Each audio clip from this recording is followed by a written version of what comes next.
Assalamualaikum warahmatullahi wabarakatuh. Apa kabar anak-anak semuanya? Berjumpa lagi bersama Ibu Ayu Wulandari di mata pelajaran Sejarah Indonesia kelas 12. Baiklah anak-anak, seperti biasa dalam pembuatan video pembelajaran ini, Ibu bekerja sama dengan Bapak Samlani Ibrahim MPD. Nah, pada pertemuan kali ini, kita akan belajar mengenai sistem dan struktur politik ekonomi pada masa Orde Baru. Baiklah, apabila ada pertanyaan, silakan tulis di kolom komentar. Jangan lupa beri nama dan kelas. Tetap semangat, sampai berjumpa lagi pada materi-materi berikutnya. Wassalamualaikum warahmatullahi wabarakatuh.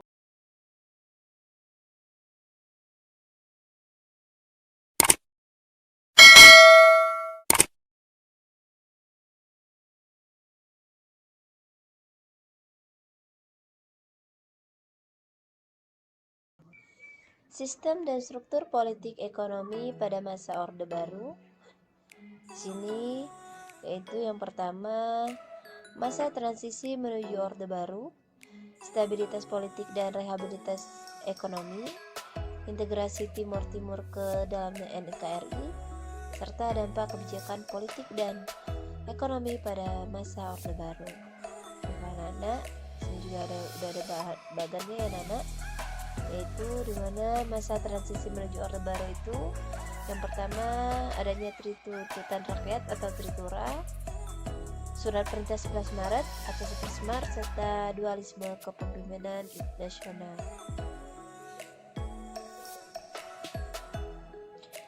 Stabilitas politik dan rehabilitas ekonomi, ya. Itu yang pertama, stabilitas politik dan keamanan sebagai dasar pembangunan. Ya, ada Repelita 1, 2, dan 3 serta Repelita 4. Dan serta ada juga dwi fungsi ABRI, ya. Stabilitas penyerangan, rehabilitas ekonomi pada masa Orde Baru, ya. Kebijakan-kebijakan pemerintahan Orde Baru yaitu bidang pertanian, pendidikan, keluarga berencana, serta kesehatan. Kita bahas semua ya anak. Juga ada integritas Timur-Timur ke dalam NKRI, yaitu yang pertama latar belakang terjadinya integrasi Timur-Timur, pengesahan penyatuan Timur-Timur ke dalam NKRI. Nah, yang terakhir yaitu dampak kebijakan dan ekonomi pada masa Orde Baru, dampak kebijakan politiknya ya, serta dampak kebijakan ekonominya. Di sini ada dampak positif dan negatif. Kita bahas dulu masa transisi pada tahun 1966 sampai dengan 1967 sebagai masa yang menandai sebuah masa baru setelah pemberontakan PKI tahun 1965. Orde Baru lahir sebagai upaya untuk yang pertama, mengoreksi total penyimpangan yang dilakukan pada masa Orde Lama, penataan kembali seluruh aspek kehidupan rakyat, bangsa dan negara Indonesia, melaksanakan Pancasila dan Undang-Undang 1945 secara murni dan konsekuen, serta menyusun kembali kekuatan bangsa untuk menumbuhkan stabilitas nasional guna mempercepat proses pembangunan bangsa. Yaitu 1. Aksi-aksi Tritura. Naiknya Letnan Jenderal Soeharto ke kursi kepresidenan tidak dapat dilepaskan dari peristiwa gerakan 30 September 1965 atau kita biasa sebut dengan G30 SPKI ya anak, serta aksi-aksi tuntutan penyelesaian yang seadil-adilnya terhadap pelaku G30 SPKI semakin meningkat. Gerakan tersebut dipelopori oleh Kesatuan Aksi-Aksi Pemuda, Mahasiswa dan Pelajar seperti kita lihat ya, yaitu KAPPI, KAMI, KAPI, serta KABI, Buruh, Kasih, Sarjana, KABI Wanita, dan KGI, Guru ya. Kesatuan-satuan aksi tersebut dengan gigih menuntut penyelesaian politis yang terlibat di G30 SPKI dan kemudian pada tanggal 26 Oktober 1965 membulatkan barisan mereka dalam satu front, yaitu Front Pancasila. Tuntutan rakyat banyak agar Presiden Soekarno membubarkan PKI ternyata tidak dipenuhi Presiden. Untuk menenangkan rakyat, Presiden Soekarno mengadakan perubahan kabinet Dwikora menjadi kabinet 100 menteri yang ternyata belum juga memuaskan hati rakyat karena di dalamnya masih bercokol tokoh-tokoh yang terlibat dalam peristiwa G30 SPKI. Pada saat pelantikan kabinet 100 menteri pada tanggal 24 Februari 1966, para mahasiswa, pelajar, dan pemuda memenuhi jalan-jalan menuju Istana Merdeka. Aksi itu dihadang oleh pasukan Cakrawirawa sehingga menyebabkan bentrok antara pasukan Cakrawirawa dengan para demonstran yang menyebabkan gugurnya mahasiswa Universitas Indonesia bernama Arif Rahman Hakim. Sebagai akibat dari aksi itu, keesokan harinya, yaitu pada tanggal 25 Februari 1966, berdasarkan keputusan Panglima Komando Ganyang Malaysia atau Kongan, yaitu Presiden Soekarno sendiri, kami dibubarkan. Insiden berdarah yang terjadi ternyata menyebabkan makin parahnya krisis kepemimpinan nasional. Keputusan membubarkan KAMI atau kami dibalas oleh mahasiswa Bandung dengan mengeluarkan ikrar keadilan dan kebenaran yang memprotes pembubaran kami dan mengajak rakyat untuk meneruskan perjuangan. Perjuangan kami kemudian dilanjutkan dengan munculnya Masa Kesatuan Aksi Pelajar Indonesia atau KAPI. Krisis nasional makin tidak terkendali. Dalam pada masa itu, mahasiswa membentuk Resimen Arif Rahman Hakim melanjutkan aksi kami. Nah, ini dia ya, rakyat tuntut bubarkan PKI. Protes terhadap pembubaran kami juga dilakukan oleh Front Pancasila dan meminta kepada pemerintahan agar meninjau kembali pembubaran kami. Dalam suasana yang demikian, pada 8 Maret 1966, para pelajar dan mahasiswa yang melakukan demonstran menyerbu dan mengobrak-abrik gedung Departemen Luar Negeri.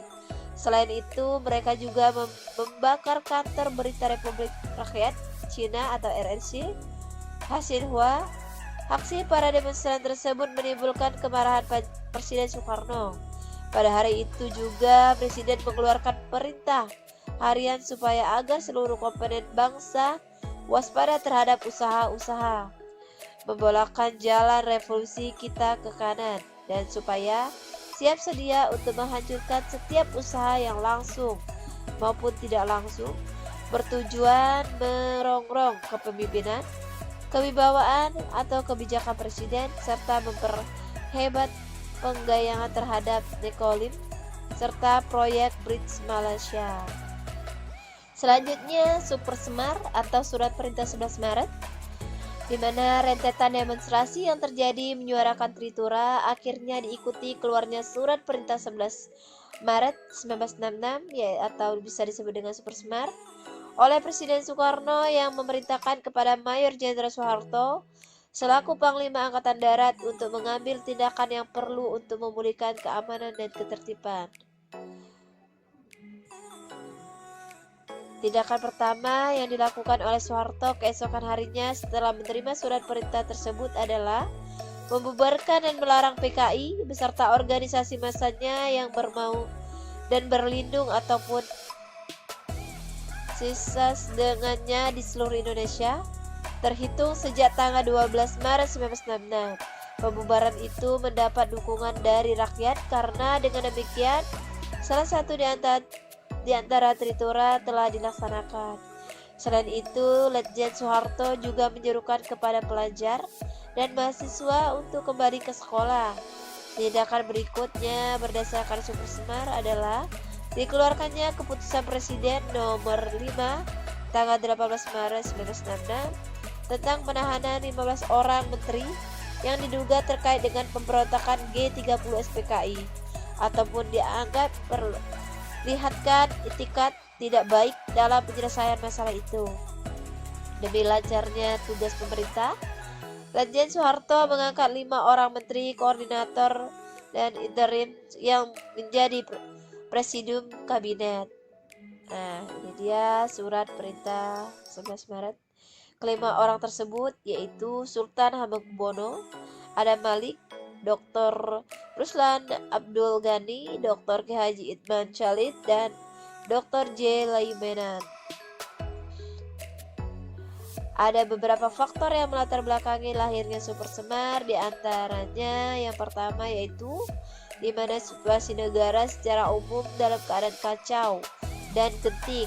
Untuk mengatasi situasi yang tak menentu akibat pemberontakan G30 SPKI, menyelamatkan negara kesatuan Republik Indonesia, dan yang terakhir untuk memulihkan keadaan dan wibawa pemerintah. Dualisme kepemimpinan Indonesia. Ditolaknya pidato pertanggungjawaban Presiden Soekarno dan pembentukan Kabinet Ampera berakibat munculnya dualisme kepemimpinan nasional. Soekarno sebagai pimpinan pemerintahan dan Soeharto sebagai pelaksana pemerintahan. Dualisme kepemimpinan nasional ini menimbulkan pertentangan politik dalam masyarakat, yaitu munculnya pendukung Soekarno dan pendukungnya Soeharto. Dan demi menjaga keutuhan bangsa dan negara, Presiden Soekarno menyerahkan keputusan pemerintahan kepada pengemantap MPRS nomor 10 MPRS 1966 Jenderal Soeharto pada 23 Februari 1967, dan sebagai tindak lanjut pada tanggal 7 sampai dengan 12 Maret 1967 diselenggarakan sidang istimewa MPRS dengan tema utama mengenai pertanggungjawaban Presiden selaku mandataris MPRS. Nah, itulah dualisme kepemimpinan nasional ya. Jadinya dualisme kepemimpinan nasional. Stabilisasi politik dan rehabilitasi ekonomi ya. Yaitu satu, stabilisasi politik dan keamanan sebagai dasar pembangunan, di mana Orde Baru mencanangkan berbagai konsep dan aktivitas pembangunan nasional yang berorientasi terhadap kesejahteraan masyarakat. Langkah pertama tersebut dilakukan, yaitu pembangunan nasional tersebut adalah bersama dengan pembentukan Kabinet Pembangunan 1 terhadap 6 Juni 1968 ya, pada tanggal 6 Juni 1968. Program Kabinet Pembangunan 1 dikenal bersama dengan sebutan Pancakrida Kabinet Pembangunan, yang berisi 1. Menciptakan stabilitas politik dan ekonomi sebagai syarat perlu berhasilnya pelaksanaan rencana pembangunan 5 tahun atau repelita dan pemilihan umum atau pemilu. Yang kedua, menyusun dan memiliki rencana repelita. Yang ketiga, melaksanakan pemilu selama-lamanya terhadap Juli 1971. Yang keempat, mengembalikan ketertiban dan keamanan penduduk bersama dengan melenyapkan habis sisa-sisa G30 SPKI dan tiap-tiap bentuk rongrongan, penyelewengan, dan juga pengkhianatan terhadap Pancasila dan Undang-Undang Dasar 1945. Dan terakhir yang kelima, melanjutkan penyempurnaan dan pembersihan secara menyeluruh aparatur negara baik di pusat maupun daerah dan unsur-unsur komunis. Nah, itu dia program Kabinet Pembangunan 1. Berdasarkan TAP MPRS nomor 10 MPRS 1966, pemerintahan diinginkan langsung dilakukan pemilu terhadap tahun 1968, namun karena berbagai pertimbangan politik dan keamanan, pemilu baru dapat diselenggarakan terhadap 1971. Lembaga pemilu sebagai pelaksana pemilu dibentuk dan ditempatkan di bawah koordinasi Departemen Dalam Negeri, sedangkan peserta pemilu ditempatkan lewat keputusan Presiden nomor 23 tanggal 23 Mei 1970. Kuantitas partai politik atau parpol yang diizinkan ikut dan juga di dalam pemilu adalah 9 parpol ya, yaitu NU, Parmusi, PSSI, PSII, PERTI atau Persatuan Tarbiyah Islamiyah, Partai Kristen Indonesia, Partai Katolik, Partai Musyawarah Rakyat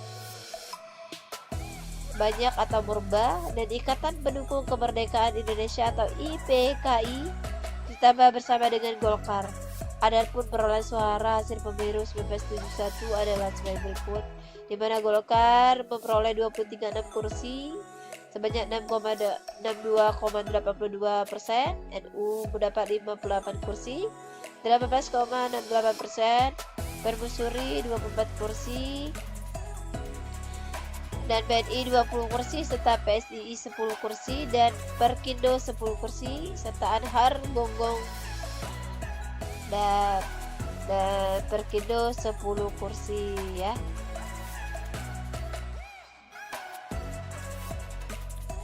Pada tahun 1971 dilakukan penyederhanaan. 9 partai politik tersebut menjadi berfungsi dan 2 partai yaitu Partai Persatuan Pembangunan, 4 partai Islam, NU, Permusi, PSSI yang Ibu sebutin tadi ya, Perti dan P3 dan Partai Demonstrasi Indonesia, Partai Islam, PNI, Perkindo, Partai Katolik serta Murba dan IPKI. Dan semua usaha-usaha yang dilakukan Presiden Soekarno semuanya bertujuan untuk menggerakkan jalannya kegiatan pembangunan ekonomi. Pemerintahan Orde Baru menghimpun energi semua komponen bangsa ke dalam agenda bersama yang diformulasikan dalam bentuk trilogi pembangunan. Yang pertama, stabilitas nasional dan yang sehat dan dinamis. Yang kedua, pertumbuhan ekonomi yang cukup tinggi. Dan yang ketiga, pemerataan pembangunan dan hasil-hasilnya menuju kepada terciptanya keadilan sosial bagi seluruh rakyat Indonesia. Ya, di sini adalah penyederhanaan partai politik. Banyaknya partai dianggap tidak memudahkan pembangunan, justru menambah permasalahan. Penyederhanaan partai dilaksanakan melalui sidang umum MPR tahun 1973. Ini semua partai yang telah Ibu sebutkan ya. NU, Permusi, Perti, PSII, PNI, Partai Katolik, Perkindo, Partai Muba, IPKI, Golkar ya. Yang hasil fungsi partai 1973 serta pemilu hingga tahun 1997, P3 atau Persatuan Pembangunan ini P3 ya. PDI, Partai Indonesia. Ini pendukungnya serta Golkar, golongan karya.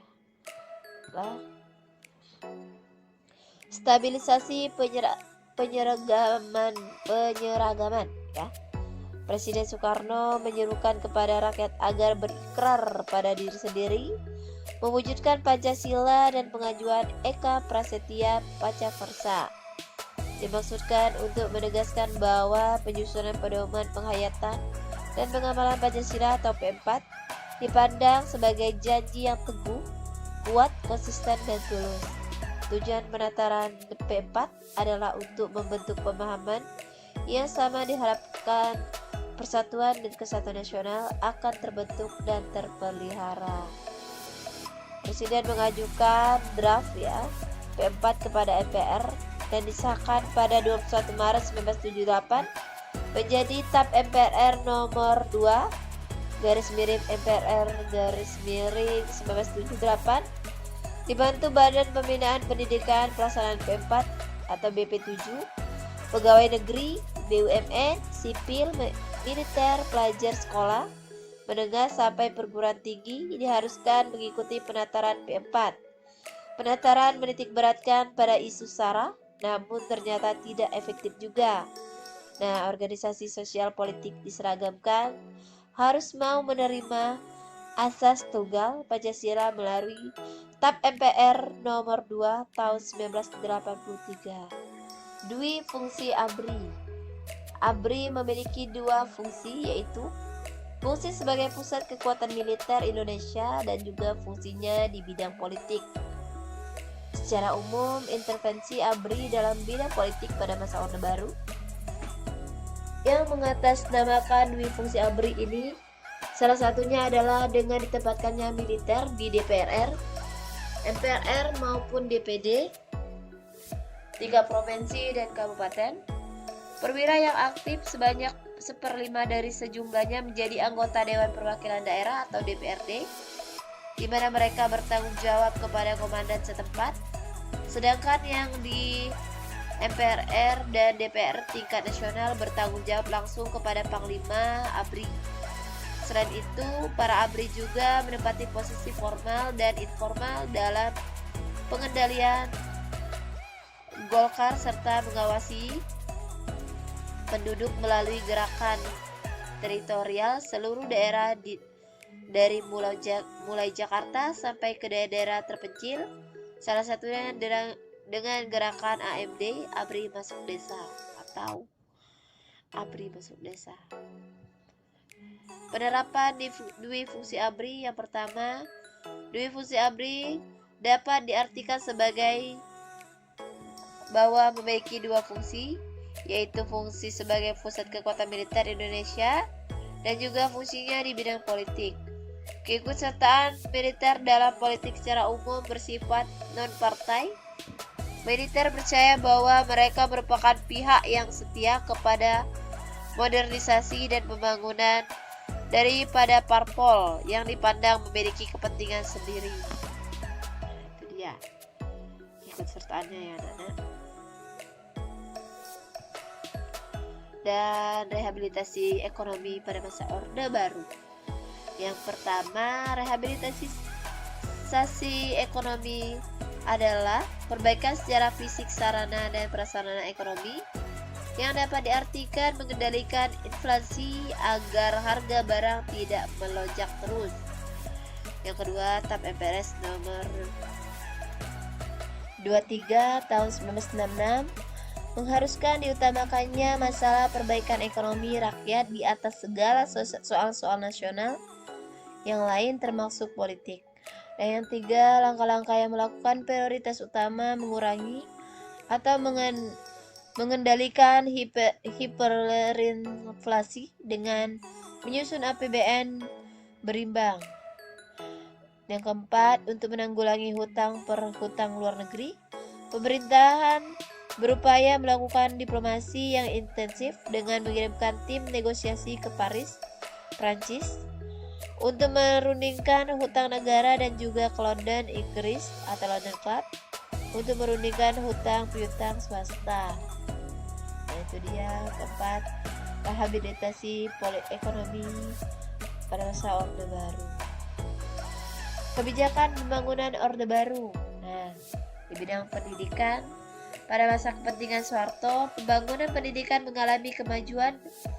Ada 3 hal yang patut dicatat, yaitu pembangunan sekolah dasar Impres atau SD Impres, program wajib belajar, dan pembentukan kelompok belajar atau kejar. Dan pertanian, Soeharto membangun dan mengembangkan organisasi atau industri yang menjalankan program pembangunan yang diterapkan pada penciptaan industri, pedesaan sebagai wahana pembangunan, dan bentuk bimbingan massal atau BIMAS yang diperuntukkan meningkatkan produk beras dan koperasi sebagai organisasi ekonomi masyarakat pedesaan. Dan keluarga berencana atau KB pada masa Orde Baru dilaksanakan program untuk mengendalikan pertumbuhan penduduk yang dikenal dengan KB atau keberhasilan dalam mengendalikan jumlah penduduk di Indonesia dipuji oleh UNICEF karena dinilai berhasil menekan tingkat kematian bayi dan melakukan upaya dalam rangka mensejahterakan anak. Dan yang terakhir, kesehatan masyarakat dan posyandu. Perkembangan pusat kesehatan masyarakat Puskesmas bermula dari konsep Bandung Plan. Ini merupakan hasil pada Orde Baru. Salah satunya indikatornya adalah semakin baiknya tingkat kesehatan. Jadi ya, kebijakan pembangunan pada masa Orde Baru. Integrasi Timur-Timur, di mana Timur ini merupakan wilayah bekas koloni Portugis yang menjadi sebuah provinsi di Indonesia antara 17 Juli 1976 sampai resminya pada 19 Oktober 1999 dan merupakan provinsi ke-27. Timur-Timur telah dijajah selama 450 tahun oleh Portugal. Berawal dari keinginan partai politik atau APODETI bersama UDT untuk berintegrasi dengan Indonesia. ABRI kemudian melakukan invasi masa penolak integrasi atau Fredtilin dibantai oleh pasukan ABRI dan anak-anaknya dibawa ke Indonesia untuk diasuh oleh keluarga militer. Setelah berhasil ditaklukkan, koalisi Apo-Deti atau UDT membentuk pemerintahan sementara Timur dengan Arnaldo dos Reis Araújo sebagai petugasnya. Dampak kebijakan politik masa Orde Baru. Yang pertama, dampak positif. Pemerintahan mampu membangun fondasi yang kuat bagi kekuasaan lembaga kepresidenan yang membuat semakin kuatnya peran negara dalam masyarakat. Situasi keamanan pada masa Orde relatif aman dan terjaga dengan baik karena pemerintahan mampu mengatasi semua tindakan dan sikap yang dianggap bertentangan dengan Pancasila. Dilakukan peleburan partai dimaksudkan agar pemerintah dapat mengontrol parpol atau partai politik. Dampak negatif. Terbentuk pemerintah Orde Baru yang bersifat otoriter, dominatif dan sentralis. Yang pertama, otoritarianisme merambah segenap aspek kehidupan masyarakat berbangsa dan bernegara, termasuk kehidupan politik yang sangat merugikan rakyat. Yang kedua, pemerintah Orde Baru gagal memberikan pelajaran berdemokrasi yang baik dan benar kepada rakyat Indonesia.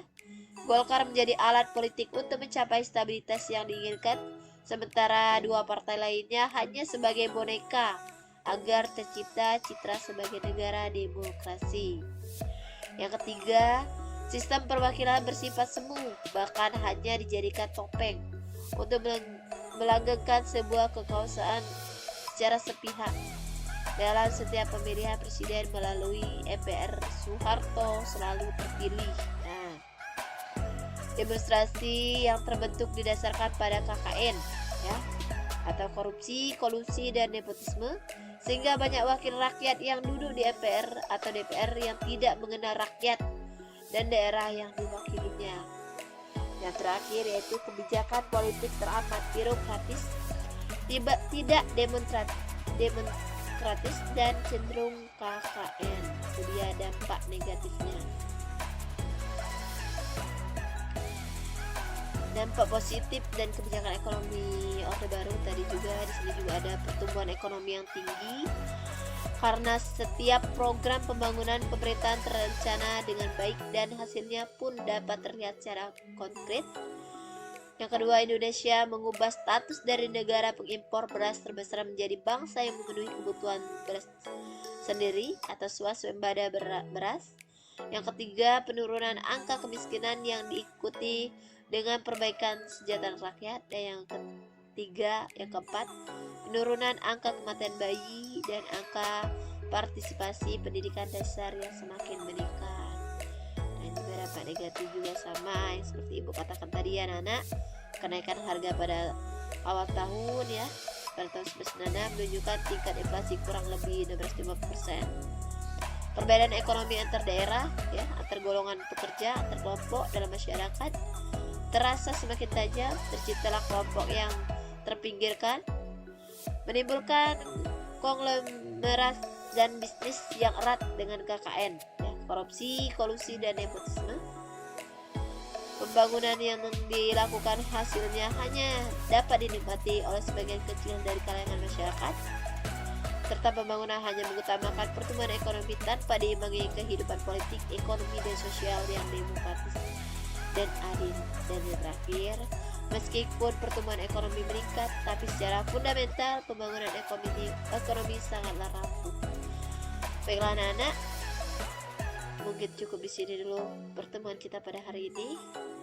Apabila ada pertanyaan, silakan tulis di kolom komentar. Jangan lupa tulis nama dan kelas. Ibu akhiri, wabillahi taufiq wal hidayah. Wassalamualaikum warahmatullahi wabarakatuh.